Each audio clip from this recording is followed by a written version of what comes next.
We will understand the full cost pricing theory. Let us begin by understanding the four market structures, that is, how price and output is determined under perfect competition, monopoly, monopolistic competition and oligopoly. Under these theories, the price and output are determined on the basis of profit maximization assumption. It is after the revolution by the marginalists, the profit maximization is explained with the help of marginal analysis. That is, the use of marginal revenue and marginal cost concepts. An alternative approach to profit maximization and marginal principle rule is full cost pricing theory. The full cost pricing theory does not assume that the rational firms seek to maximize profit. Full cost theory has given several names. The full cost pricing theory is also known as average cost pricing theory or cost plus pricing or markup pricing theory.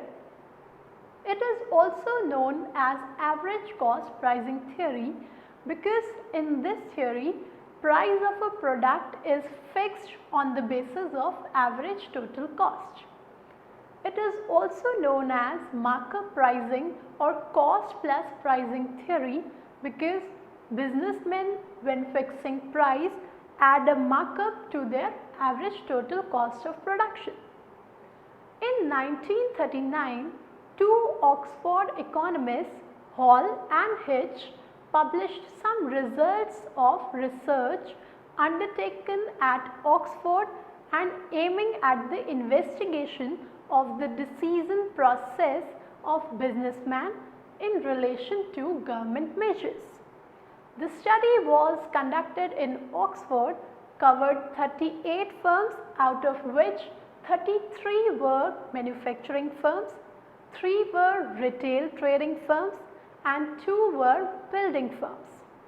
Out of 33 manufacturing firms, 15 produced consumer goods, 4 intermediate products, 7 capital goods and 7 textiles. The sample was not random but included firms which may well be expected to belong to efficiently managed enterprises. After studying this module, you shall be able to know the concept of full cost pricing theory, know why full cost theory is preferred over profit maximization theory, know the Hall and Hitch pricing theory, know the Andrews full cost pricing theory, how Hall and Hitch theory is different from Andrews theory of pricing. Hall and Hitch in their study empirically found that firms, instead of equating marginal revenue with marginal cost, many firms engage themselves in full cost pricing. Hall and Hitch in their study empirically found that firms, instead of equating marginal revenue with marginal cost, many firms engage themselves in full cost pricing. To quote them, the way in which businessmen decide what price to charge for their products and what output to produce casts doubt on the general applicability of conventional analysis of price and output policy in terms of marginal cost and marginal revenue, and suggest a mode of entrepreneurial behavior of which current economic doctrine tends to ignore. It is clear from the quotation that firms, while fixing prices, do not maximize profits by equating marginal revenue with marginal cost. According to them, businessmen are not using the right approach of profit maximization for product pricing. They further pointed that in a real world, business firms try to seek a satisfactory profits or normal or conventional rate of profit. Thus, according to them, prices are fixed on the basis of full cost pricing theory. That is, average variable direct cost plus average overhead cost plus a margin for profit. Here, the formula to calculate average cost pricing is given as average cost pricing is equal to AVC plus average overhead cost plus normal profit margin. There were several reasons given by entrepreneurs as why they favor full cost pricing over profit maximization as the basis of fixing prices. The first reason was that the entrepreneurs pointed out that if the price is set above the average cost, then firms are earning supernormal profits. These supernormal profits would attract other firms to enter the market if entry is not restricted. Thus, there is a threat of competing away these profits by the potential competitors. The second reason is that they also expressed the ignorance of marginal revenue and marginal cost concepts because of absence of any data. This is so because firms do not know the taste and preferences of the consumers and so are not aware of their demand functions and marginal cost. The third reason was that the firms believe that full cost price is the right price as it covers normal profit over the cost of production when plant is normally utilized. The last reason pointed by Hall and Hish that prices of manufacturers were sticky, that is, there is no frequent changes in prices despite changes in demand and cost conditions. According to Hall and Hish, average cost pricing is a result of A. Collusion, tacit or open, B. Long run demand and cost considerations, C. Moral convictions of firms, and D. Uncertain effects of change in price. Let us now understand the full cost theory by Hall and Hish. Hall and Hish combined the average cost pricing with the King demand curve analysis. According to them, oligopolistic firms face King demand curve. The most important feature of the oligopolistic firms is price rigidity. Price rigidity implies that firms would not like to change the price of its product. This is so because each oligopolistic firm believes that if it lowers the price below the prevailing level, his competitors will follow him and will lower their prices. But on the other hand, if it raises the price above the market prevailing price, his competitors will not follow him.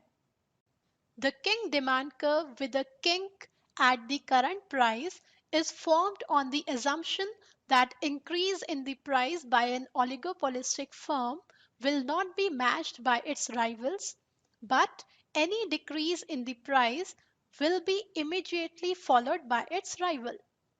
The portion on the king demand curve above the current price is highly elastic, and the portion on the demand curve below the current price is less elastic. Hall and Hish fixed the current price on the basis of average cost, and at this price a kink in the demand curve is formed. It is shown in figure. In figure, price is measured on y-axis and quantity is measured on x-axis. Suppose firm want to produce OQ units of output. This OQ unit of output is fixed on the basis of expected sales in the period. After deciding the units of output to be produced, The firm then calculates the average direct cost incurred on acquiring resources and average overhead costs incurred on capital equipments, etc. After calculating average direct cost and average overhead cost, firm adds conventional margin for profit to it. Addition of average direct cost, average overhead cost and conventional margin for profit yields average cost. Suppose average cost is EQ to produce OQ units of output, then firm will set the price OP, which is equal to EQ average cost. The kink in the demand curve DD is formed at this price OP. Hall and Hesh used the average cost pricing with the king demand curve to provide the explanation for the stability of prices in the short run under oligopoly. Any change in demand shifts the king demand curve, keeping price unchanged. Any increase in demand shifts the king demand curve to right, and any decrease in demand shifts the king demand curve to left without any change in price. But Hall and Hish have given two exceptions where price of the product changes. First, if there is a large decrease in demand and demand remains at a low level for some time, then there is a likelihood that price has to be reduced so as to maintain output. Hall and Hish explained this reduction in price in context of depressed demand. According to them, irrational behavior of any one entrepreneur forces the other entrepreneurs to reduce their prices as well. Second, if the average cost of all firms increased by similar amount due to changes in the factor price, raw materials, technology, etc., then this is likely to lead to a revaluation of the full cost price. So, according to Hall and Hish, there will not be any tendency for the price to either fall or rise more than the factor cost or raw material costs. The important point to be noted here is that if the average cost falls for a large range of output, then according to average cost pricing, there exists a negative relationship between price and output. This implies that smaller level of outputs is associated with high cost per unit, and thus high prices need to be set. On the other hand, large levels of outputs is associated with low cost per unit, and thus low prices need to be set. According to Hall and Hish, oligopolistic firms are producing large level of output and thus charge higher prices for their products. The reason behind this was oligopolistic firms prefer 1. Price stability, 2. They have capacity to produce large level of output, and 3. They are prevented by the kink on the demand curve to raise price. Let us now learn about the full cost pricing theory by Andrew. The full cost pricing theory was also propounded by Professor Andrews. He emphasized on full cost principle of price fixation by businessmen. According to Andrews, the costing margin defined as an addition to the constant average direct cost and will normally tend to cover the cost of the indirect factors of production and provide a normal level of net profit. Andrews used the concept of average direct variable cost rather than king demand curve as used by Hall and Hish. Andrews visualizes the relevant range of output where average direct variable cost remains constant. According to him, the price that is fixed by the business firms are such that it is equal to the estimated average direct cost of production plus a costing margin. That is, price is equal to the full cost per unit of output. Andrews based his empirical investigation assumed that the average variable cost or average direct cost remains constant over a large range of output provided the prices of variable factors remain constant. Thus, the average variable cost is a horizontal straight line over a large range of output if the prices of variable factors remain constant. According to Andrews, the costing margin defined as an addition to the constant average direct cost and will normally tend to cover the cost of the indirect factors of production and provide a normal level of net profit. Once we fix the costing margin, it will remain constant irrespective of the level of output. But the costing margin varies as a result of changes in the price of fixed factors of production and in response to competitive and market forces. Andrews also assumed that given the prices of fixed factors of production, the price of the product will remain same irrespective of the level of output.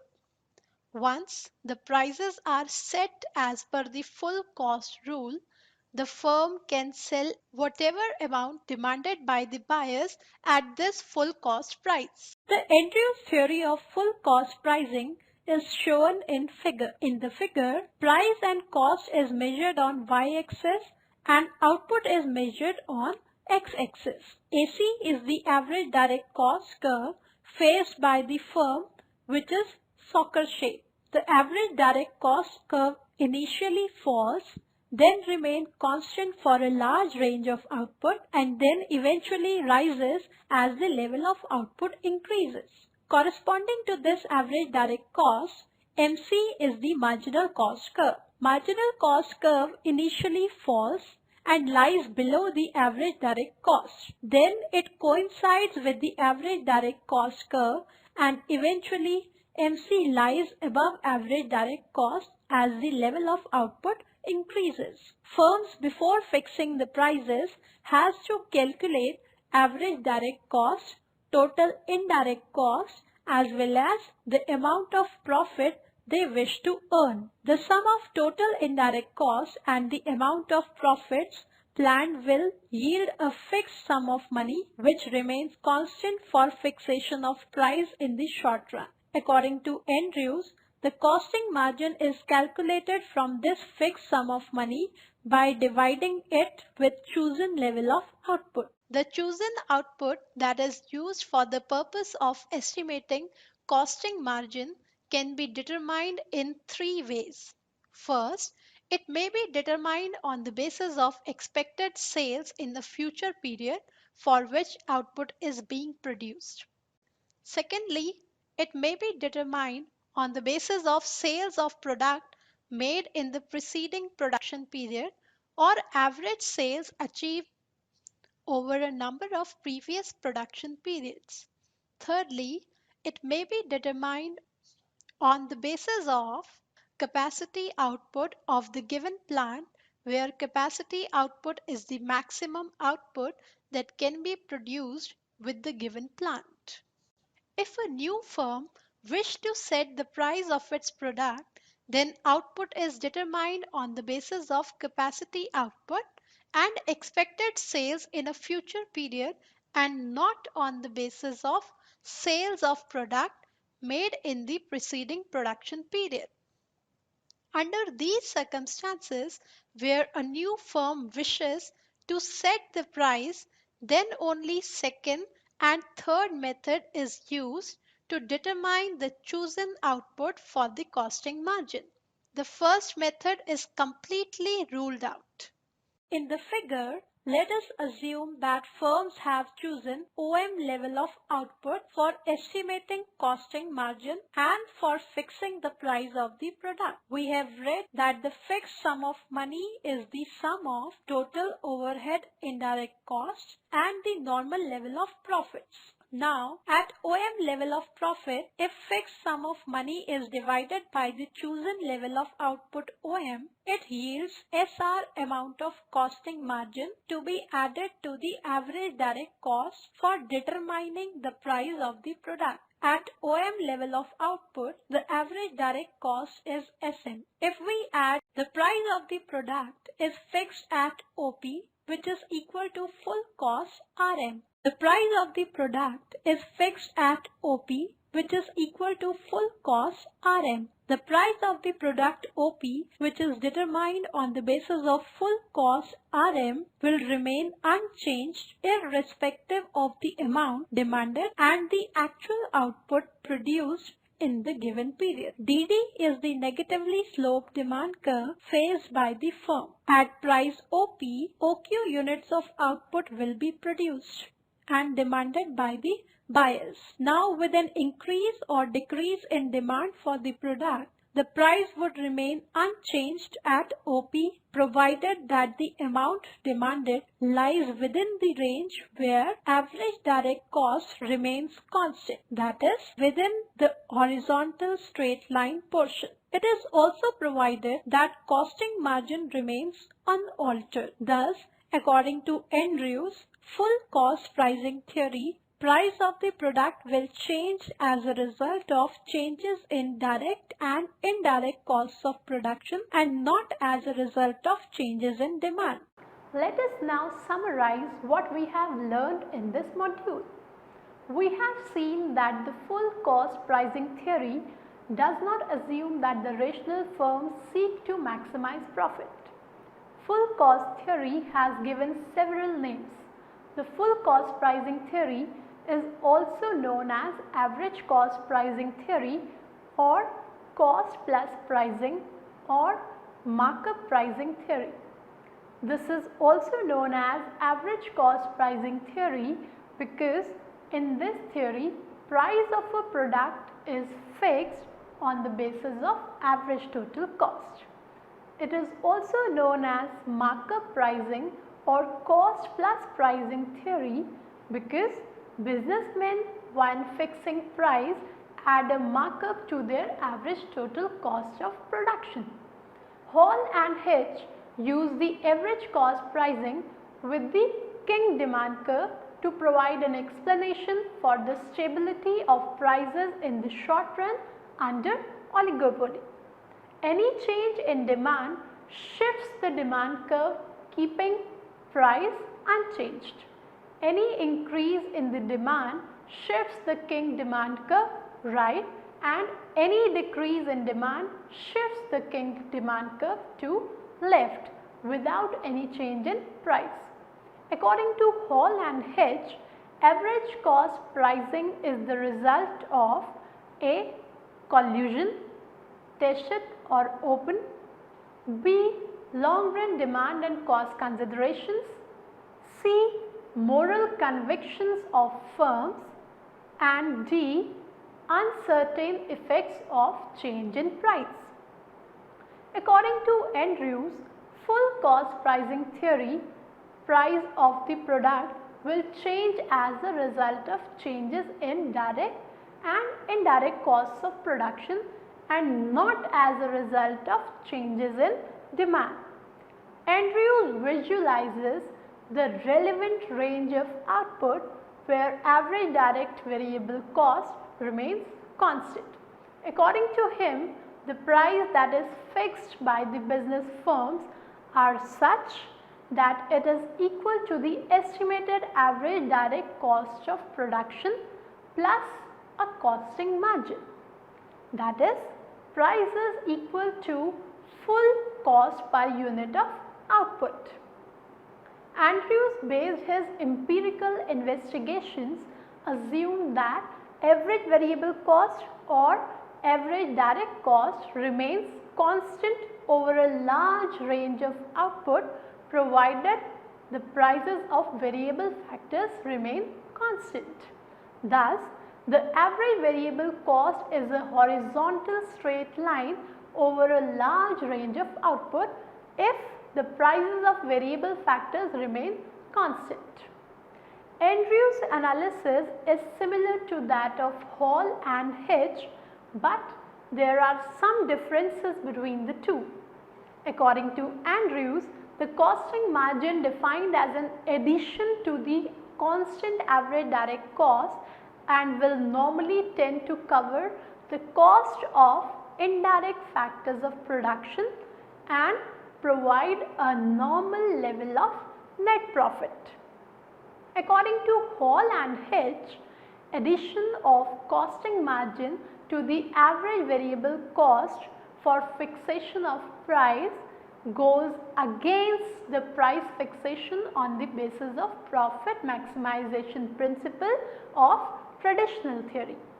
The concept of costing margin of Andrews is similar to that of markup of Hall and Hitch, but there is a difference in that. Hall and Hitch visualizes a constant markup or margin for overhead cost and normal profit, whereas Andrews discusses at length the circumstances in which there might be some flexibility in the costing margin in response to competitive and market forces. Another difference between Andrews and Hall and Hitch's versions is that the latter use the King demand curve along with full cost pricing, whereas the former use the soccer shaped average cost curve where average direct cost remains constant over a large range of output.